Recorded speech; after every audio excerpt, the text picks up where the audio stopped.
Good morning, everybody. Welcome back to my channel. My name is Kendra, and let's see, I've got kitchen work today. The reason for that, well, because we have to eat, but hold on, I can do this. Maniac Grammy's Homestead, that's Brenda, is doing an open collaboration, Mix It Up in the Kitchen. So you'll want to go hashtag Mix It Up in the Kitchen, and you'll want to tag her that way. And anyway, we'll get on with this. So today's dinner is going to be pinto beans and some ham, and I'll probably put some bacon in it also for flavor because, you know, there's not any real fat in this. I mean, this is pretty cleaned up as far as a ham goes.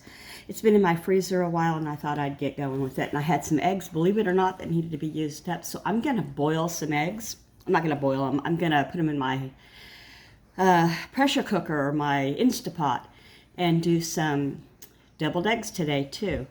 I also had some kind of, well, to me, very sad news, and you may not know her from Facebook, but one of our sister creators passed away. So I was going to share that too, and I'm going to try to do it in a way that she would be proud and not poo-poo, boo-boo, you know.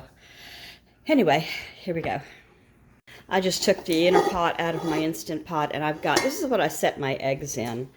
I got this at our local Fred Meyer Kroger store, and I just put an egg in each one of these triangles, and it keeps them from being right on the heat source bottom. And add a cup of water right out of the faucet. Put the eggs in, water in the faucet, and then put the lid on, and we're good. And they're fast, and they peel like a dream. There we go. I just heard a noise, and it was one of my guys coming home, who I didn't even know was gone. So I used to be the all-knowing around here. Kept track of everybody and everything. Anyway, he's 26 years old. I should have let him go, and you know, a long time ago. Anyway, I'm gonna put a cup of water in here now. So you just pour if you've never done this, some people don't have one of these cookers or a regular pressure canner, so I'm just saying. I've showed this before, it's easy. 1 cup of water, you put the lid on. Well, first you want to put the sleeve in the actual cooker. Then you put the lid on, you go 5-5-5. You hit it for 5 minutes steam, 5 minutes cool down, 5 minutes in ice water when it's done. Okay, that's it. All right, it's been a while. Pressure cook. See, 5 minutes, it's still on there. So then it's going to start on its own. When it gets done, we got to turn there. Now the pressure is closed. There we go. It's on. When it warms up enough, it'll go ahead and say 5 minutes, and it'll steam them for 5 minutes or pressure them for 5 minutes. Now on to other things. Here's how I do it. I put all of the beans in one bowl. I put the good beans in the good bowl. This is an example of 2 that didn't make the cut. One is very wrinkly and very odd. And this one is broken, so I don't use the broken ones either. I don't know if most people do it that way, but I do. So this one looks like it could be trouble, but that is just dirt, and I rinse and rinse and rinse my beans before I cook them, so they'll be fine. They grow in dirt, like vegetables. I think bean sorting is very individual, kind of a UBU. This one may be all right, but it's extremely tiny, and I'm thinking could be real immature and not taste as good, so I'm just not going to put it in there.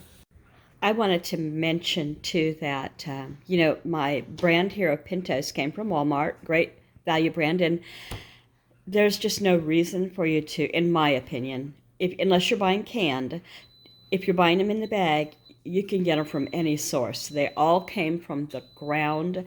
They're all sorted. You know, years ago you had to, okay, it just beeped and it's gonna steam now on low for 5 minutes. Okay, has to come to temperature first. What I was saying was it all comes from the ground, and years ago you used to have to pick out loads of dirt clods and rocks. But nowadays I think that they're using special lighting and stuff that, you know, take the sus pieces out for you, like about 98.9%. I don't know, I'm making that part up, but a good bit of it. So all I'm finding so far, I think I found one tiny rock, and most of them are just misshapen, half broke, that kind of thing. And a lot of people might cook these. Okay. There we go. Beans are in here, and the suss are in here. I found one rock, and it was tiny, and it could have been an aged bean, but it was very hard and misshapen, so it could have been a rock too.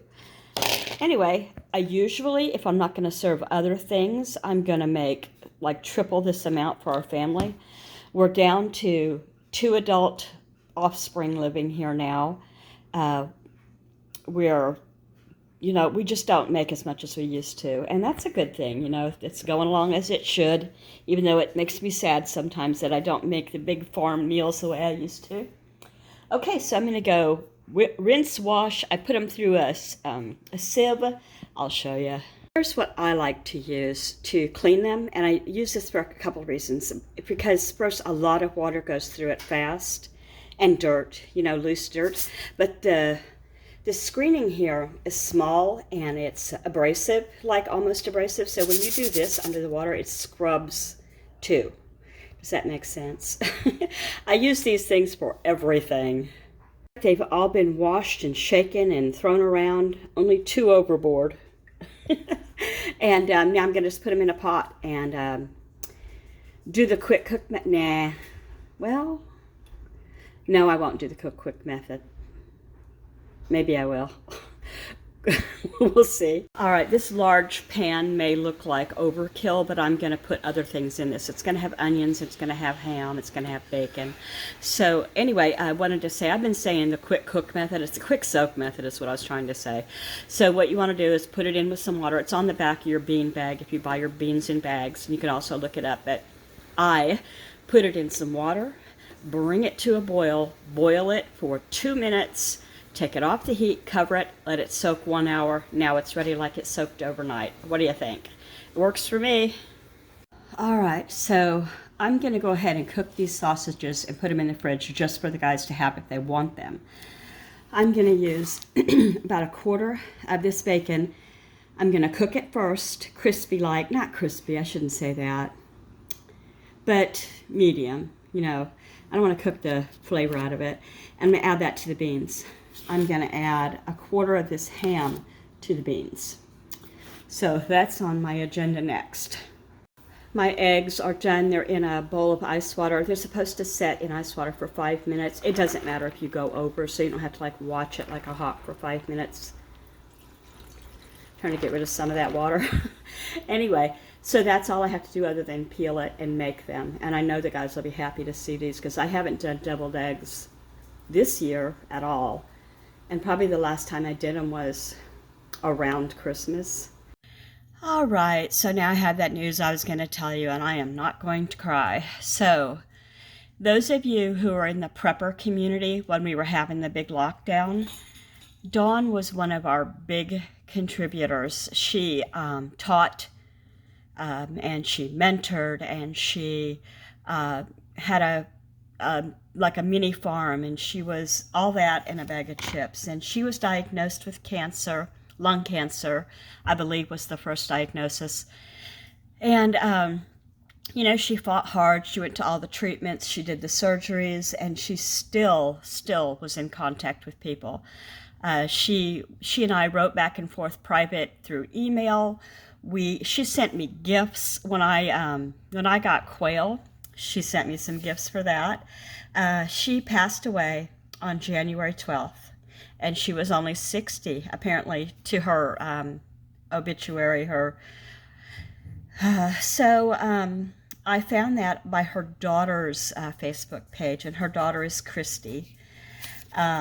She has more children than that, but this is the one I'm, familiar with, that she talked about a lot, and that she, shared about. So anyway, I just wanted to say that she was a wife, a mother, a YouTube content creator, a prepper, a canner, a goat and quail wrangler, a gardener.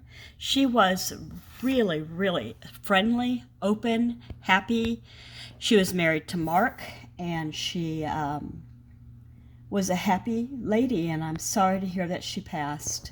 I know it's good that she's not in pain anymore, that's for sure.